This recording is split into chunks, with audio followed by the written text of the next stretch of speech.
سورہ عصر میں اللہ تعالیٰ قسم کھا کر فرماتے ہیں، قسم ہے اس عصر کی انسان خسارے میں ہے۔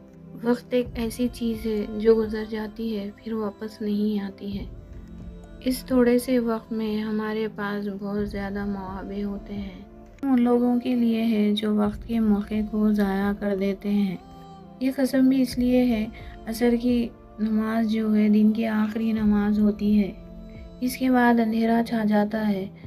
دن میں انسان جو کچھ کیا ہے وہ واپس نہیں آتا۔ اس کی مثال ایسی ہے جیسے کوئی برف کے ٹکڑے فروخت کرتا ہے جو دن کی روشنی میں تیزی سے پگھلتی ہے۔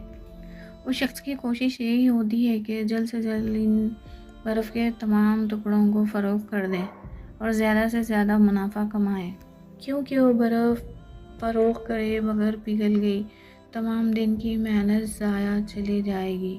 یعنی عمر کی جو مدت انسان کو دی گئی ہے وہ برف کے پگھلنے کی طرح گزر رہی ہے۔